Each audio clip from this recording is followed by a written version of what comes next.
Hello, my name is ASMAA James, a broadcast journalist, and I am a professional.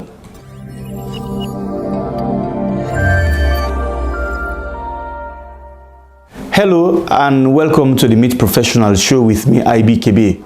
Well, Meet Professionals is a platform where I hold high-level conversations with entrepreneurs, corporate executives, academics, influential leaders, researchers, policymakers, change management experts, and many more. Well, for today's edition on the show, we have a very esteemed and an experienced broadcast journalist who has served in the capacity of a broadcast journalist for over 20 years. She is the station manager for the popular Radio Democracy 98.1 radio program. She is a trusted voice in the aspect of advocacy on women and girls.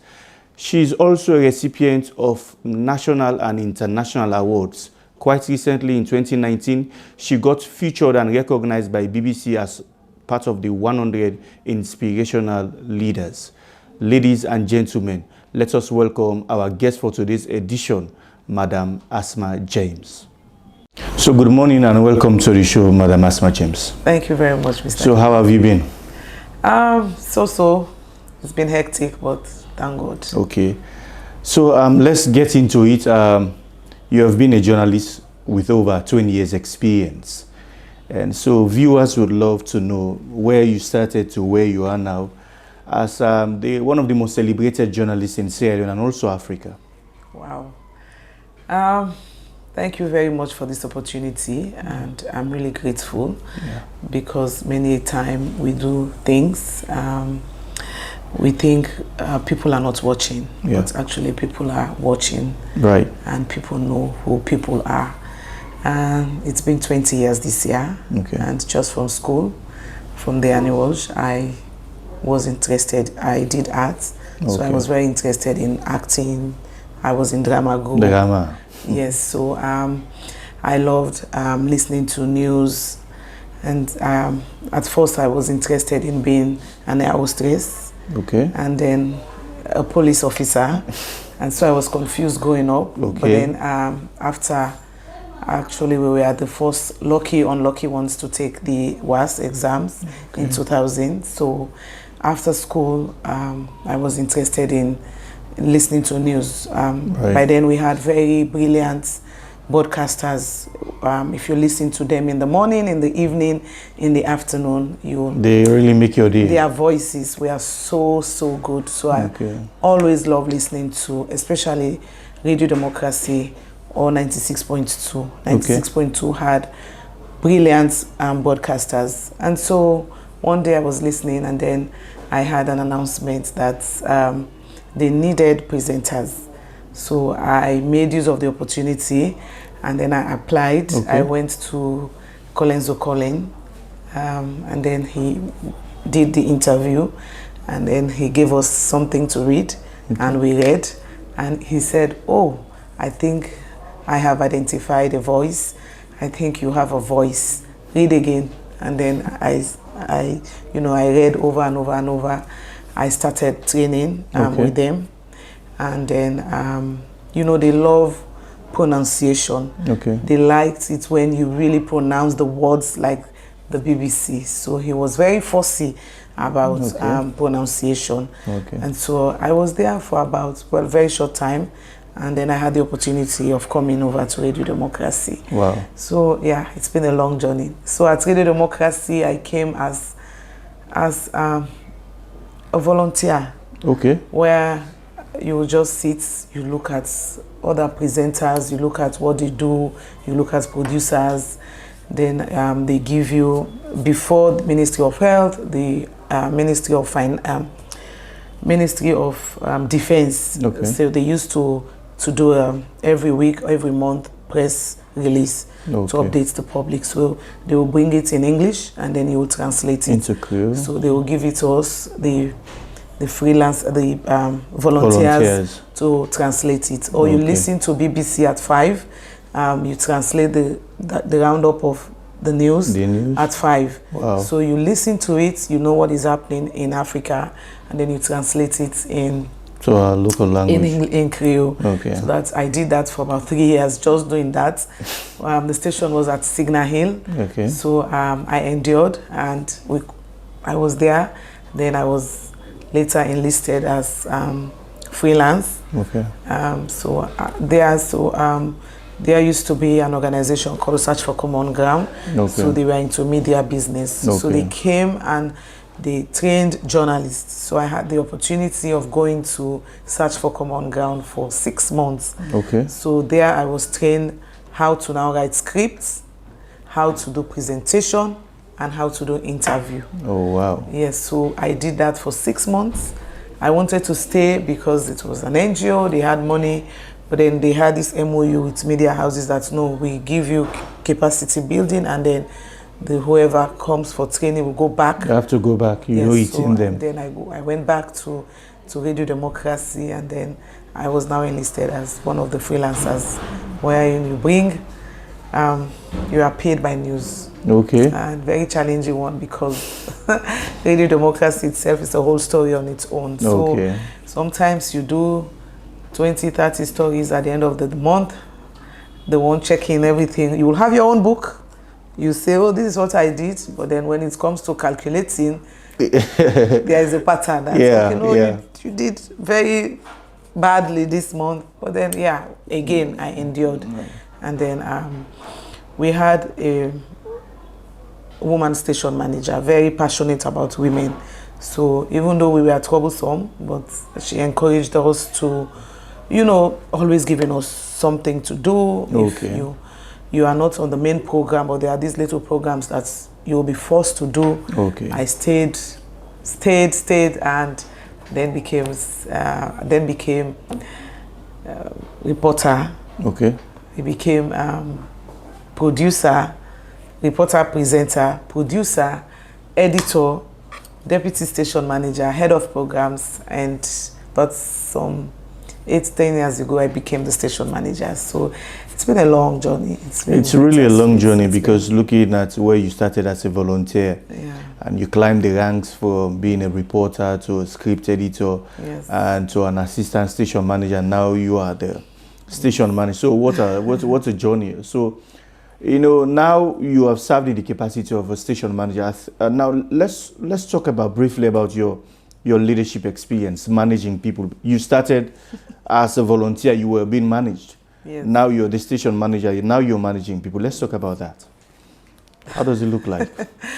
That's a huge challenge, to be a station manager, to be a manager generally, or to be heading somewhere generally. It's a huge challenge, opportunity, which if you make good use of it, I think you'll excel. Okay. So I think God has always been on my side in all of these years, because I met people here who had more experience than me. Okay. Yes, who came from the university. They were here. They were my seniors, and some of them taught me how to write news. Okay. Some of them edited my script. Wow. Some of them tore my script. You write and they take it. This is what is. You tear it off. Yeah. You cry, and then now to being a manager, I'm Radio Democracy. We have 2 departments. Okay. So we have the production, which everybody knows about. We come, we present programs. Then we have the admin side of it. Okay. Just at that time, very young, very naive, no experience, no financial background, nothing, and no experience of heading an institution. Yeah. On a whole, for the production side, you can manage. It was okay because you have gone through. You know what news is. Yeah. What news is. Yeah. You know good news. Yeah. You know you do production meetings. Yeah. You brainstorm with people. Yeah. But then when it comes to actually managing the station, financing the station, it's a big keeping employees okay, keeping them happy. Yeah, you have to. But then let's start with the production. So like I said, one thing in life, you have to love what you're doing. Right. So if you jump into something because people are doing it, it takes the grace of God for you to succeed. I mean, growing up, I said, okay, let me have a shop. So initially, you travel, you have this opportunity, very young, you say, okay, I need to have a salon. And then you go, you buy because you have the opportunity. Yeah. I came, I have, open a salon. Yeah. The people who, Yeah. then I said, okay, I love children. Let me bring children's clothes, get a boutique. That is not my calling, or that was not my calling. Because you go there, it's headache. I don't know how to do hair. So I rely on them to tell me what to do, or if they had customers or not. Okay. I said broadcasting is my calling, and I have ears for good news. I love radio democracy, being on setting the agenda. Okay. And with the grace of God, we've set that agenda in the last 10 or so years. Okay. It's difficult to deal with different people from different backgrounds. That's natural, from different personalities. Yeah. But I am very firm. I make sure I'm always here before them. Okay. And so you can ask them you when I'm in the mood. I'm very, very early. Okay. I don't joke with production meetings. I draw the line between you being my friend and even on air. So I have people we fight all the time, because if you are my friend and then you come on air, I have to maintain, because that will break or make me. Of course, and the staff, they know that. And so because of the training I got from, I am always grateful to Hannah Fuller. Okay. Because of how, she told us to be firm, to draw the line between, even if you like this particular reporter, because people tend to say, you like Nande past Nande. Exactly. Yeah, so I always tell them, I like them past Nande, because if you come with your work, you always, there is, okay, what do you have in the morning now production meeting, and you're always there, lips tight, but then this man is there, or this lady is there with all ideas, always bringing news.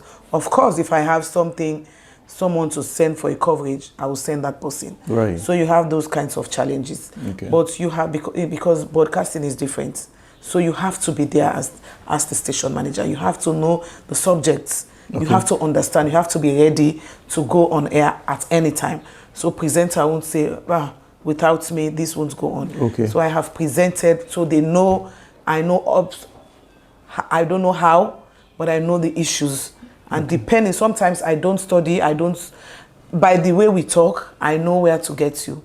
I've had an opportunity of interviewing an attorney general, former attorney general. He came, and then he sat. He was trembling. And then he said, ladies, I think you're intimidating me. I said, oh, don't get this wire.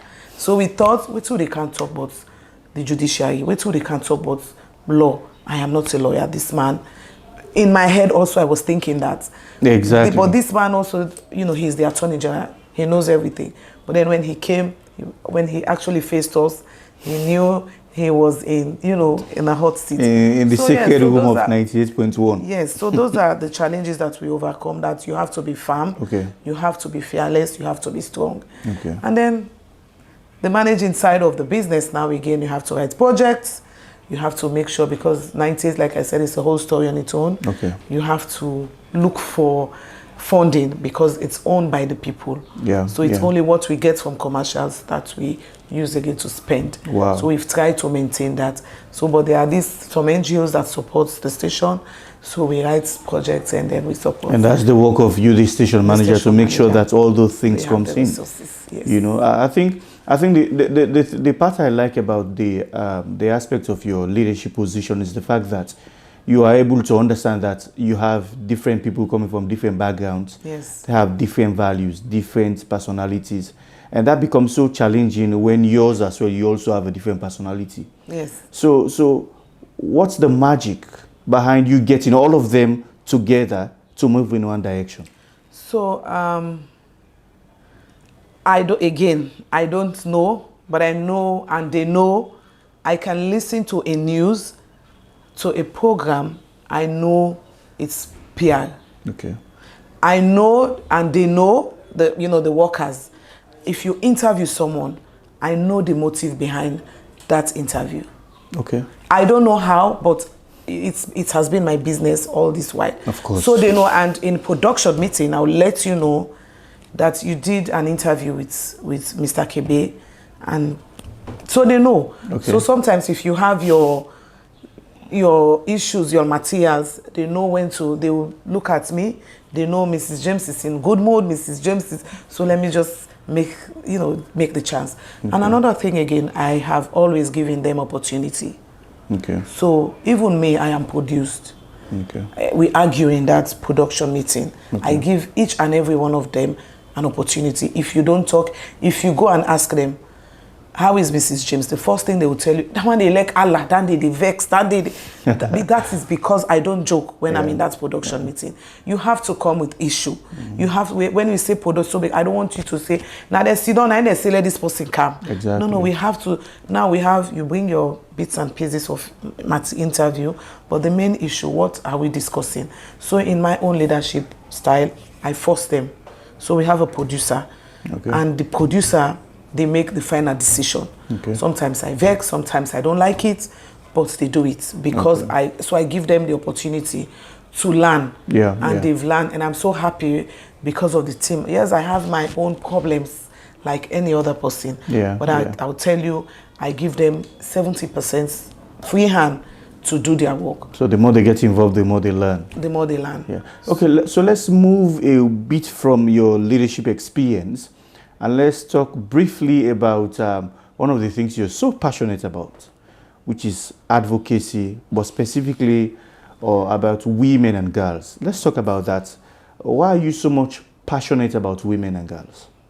Actually, it's a mix. It's just that the women and girls issues are more men, you don't talk, boys don't talk. Okay. So you don't really express. It's only now that we're trying to let the boys talk. Okay. And maybe it's because I have two boys. I am so involved in them growing up that even at age 11, I joke to them about who are you girlfriend, who are you like, who are you talk to in school. Some people say it's too early.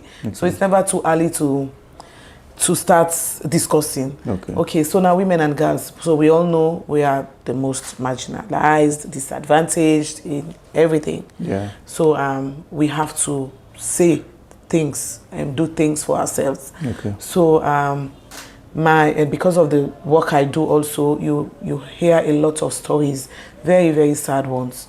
So if you listen to those stories and the women and girls are willing to talk, and you think, no, if I lend a voice to this one, things will change. And then, that's why I came up. But then it all started with someone that was brutally penetrated in her anus, and then everything just, exploded. And since then, I really started giving voices and opportunities to women and girls issues. Okay, so let's hold it there. Let's go for a short break and we will be right back.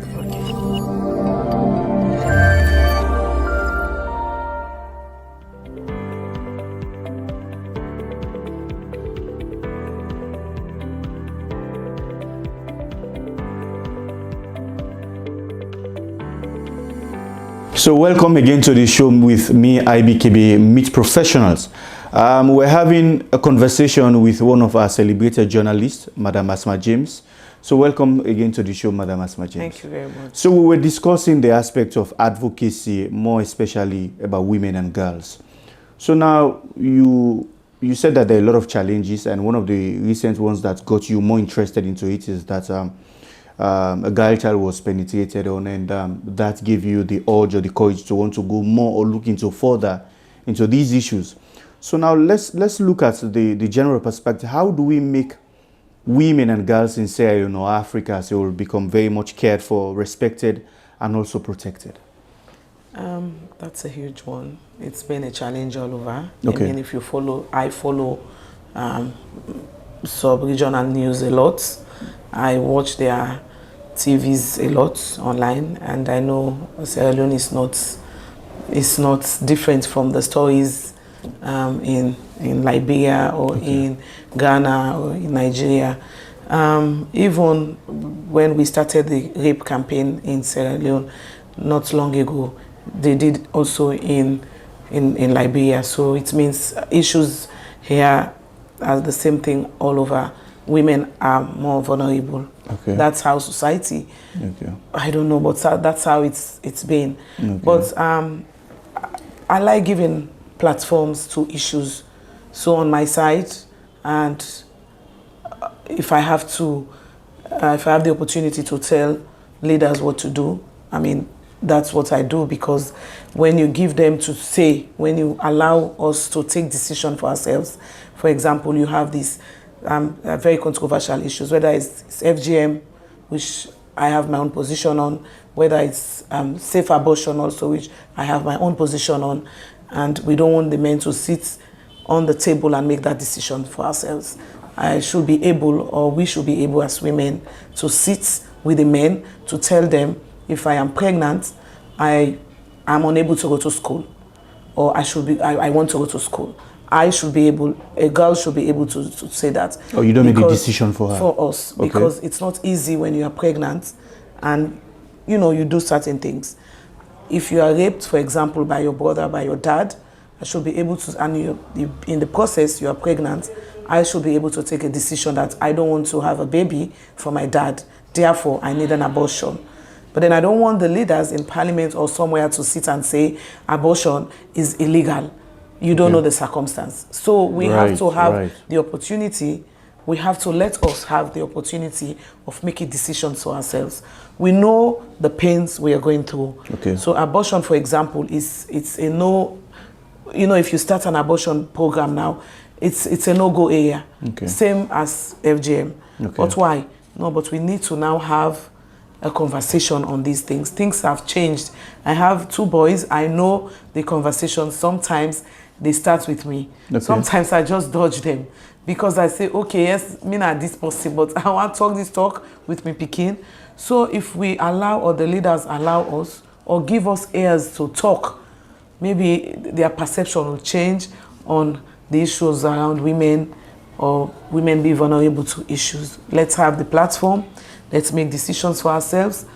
I know how a woman feels when, if I'm pregnant for 9 months, to labor room. Yeah. So let me make the decision if I want a baby or not. Yeah. Your platform, the AJ Foundation, together with the Girls Plus, I think it's been a very powerful voice in the aspect of advocacy in Sierra Leone. I'm sure because you are one of the trusted people in Sierra Leone to lead such advocacy issues in Sierra Leone. So this brings us to, you were recognized by the BBC among the 100 inspiring women, which is a very good accolade for you, but I am looking it beyond your personal achievement. I think it goes beyond that. I'm looking at it from the perspective of Sierra Leone and also the continent and also women. How does that make you feel as a woman, as a Sierra Leonean, as an African as well? That's a huge opportunity I am forever grateful for. Okay. And it's, like I said initially when we started, people are watching. Whatever you do, people are looking. Okay. The BBC's recognition is one that I'm always grateful for, because poor village girl from wherever I'm from, you do your thing, you are not looking for pay. Most of this advocacy I do, I fund myself. Yeah, I mean, sometimes it depends on the issue that I'm passionate about. I take up that issue and I make sure it's end the way I want it to end. Yeah. So being recognized in 2019 as one of BBC's most influential women across the world for women of change makers is one, like I said, I cannot overemphasize that I'm grateful for. But again, it all started when I went for the 2016 Mandela Washington Fellowship, which I am again grateful for, because there I was in a room with President Obama. I watched him address 1,000 of young African leaders from across the world. Yeah. And then what he told us on that day about leadership is, I think, has always kept me going. Okay. And anything you want to do, do something that you are passionate about. That way you'll succeed. Yeah. And on that day that I was in that room with him, and the way he addressed us changed my perspective for life. Wow. And that has kept me going. So when I got the email that I have been nominated, or for the BBC. I thought it was one of those spam messages, but when they said, okay, send us your exactly telephone number, and they interviewed me, send write-ups, why you think you are this, and I know now this is serious business. And then when the final email came that, hey, congratulations from Sierra Leone, you have been given this recognition, I was somewhere in an event and I shouted, everybody, what's happening? I said, no, this is one of the best news anyone could get. So, but it has not, like what they say, not make her go like distracted. I think you've made it all. So I continue. Then around just 2019, it's passed now. People are still watching. They want to see what you do, and I am still committed towards the promise I made in 2016 at the Mandela Washington Fellowship. And then up till now, I think I have maintained that standard and consistency. Yes, I'm trying. Yeah, I think it's a very warm congratulations again, because the reason why I believe it's a very warm welcome and congratulations is the fact that there are not many women in this country or in our continent that can lead the charge of advocacy and leadership. So I think it's inspiring, because in fact, you're inspiring a lot of young girls, young women, and also I think it's a landmark that others may want to be in that position. They might want to do the things you're doing. So it's a very good one, because one thing that we all know is that success leaves tracks. So I think that's a very good trail that you've left for others to follow your footsteps. So now, we now move on to something which is a bit personal, and it's the issue of work-life balance. And that you are a mom, you are a professional, you are a fervent football fan, and you are an advocate. How are you able to balance all of your activities and also spend time with family? Again, I even don't know where I get the energy from. Honestly, everything I'm so grateful. I'm so thankful to God, because He has blessed me all my life. I mean, it starts with my husband. Okay. And very, very quiet, unassuming gentleman. Wow. And he is so supportive that I think he say, "Where you am, so it's not for cover." Exactly. Because if you have a very stubborn, controversial, and bogeyman, all time, I not think say I for being deal sad so. Yeah. So should have been distracted. We've been together for almost 20 years, but we've been husband and wife legally for 15 years now. Wow. And we have 2 kids. And he knows the business I am into, because he once managed Search for Common Ground. That's where we met. Okay. And yes, as young as he was from college, also he was heading a department at Search for Common Ground. Wow. So he understands the work I do. And he supports me. So you both met on a common ground. Yes. And so he supports me in everything that I want to do. If I grab today, say I want to go sell plasters, he will never get a second doubt. He no mind I go, he no succeed, and then we'll come back with strategize. Sometimes I know they even tell her again, if I don't begin go buy markets now, the markets come more bad. Exactly. For even explain now, because he is so understanding, supportive, and anything what they do now, they do. Now to your question. So I have 2 boys, they love football. I have time for them. So on Fridays, my schedule is to go to the markets. I go to wood, I go make plaba for fish, for plazas, for pepper, anything with deer, we'll make them plaba. And then for the week. Okay. And then on Saturdays, I don't joke with my boys. When they were little, they love to play golf. So I made them enjoy playing golf and football. But as they grow, the eldest one loves golf still, and he plays golf. But the younger one loves football. Okay. So I also encourage them to play football. They are both Arsenal and Manchester, so I'm always in the middle when the 2 teams are playing. Really? Yes, it's very difficult sometimes to choose where to go to support. And they both, the eldest one is Bo Rangers, and no, the younger one is Bo Rangers, and the eldest is Eastern Lions like me. Wow. So we make fun, we have time, and then of course Mondays to Fridays my work, I don't joke, and then I monitor them even if I am not at home. Wow. Someone is always at home monitoring. So it's how you, it's the partner you have and how you've started your life.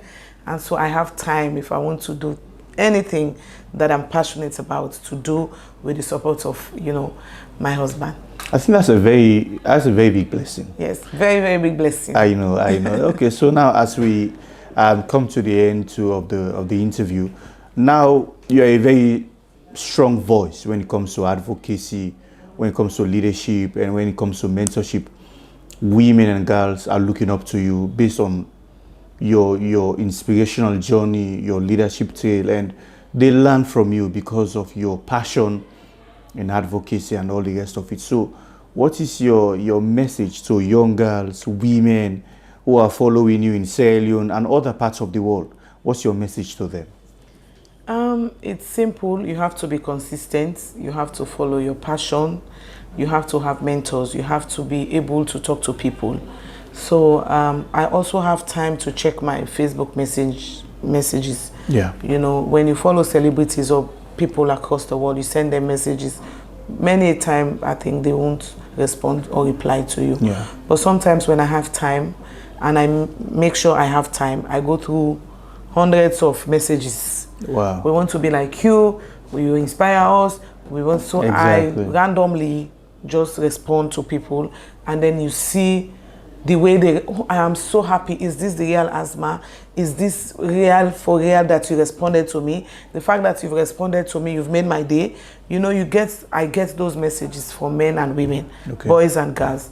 So I also mentor them a lot. I make sure I have time to respond, even if you don't see me, because most of them will want to say, well, one can see you. Yeah, but I make sure I talk to them nicely. And then parents, be in the lives of your kids.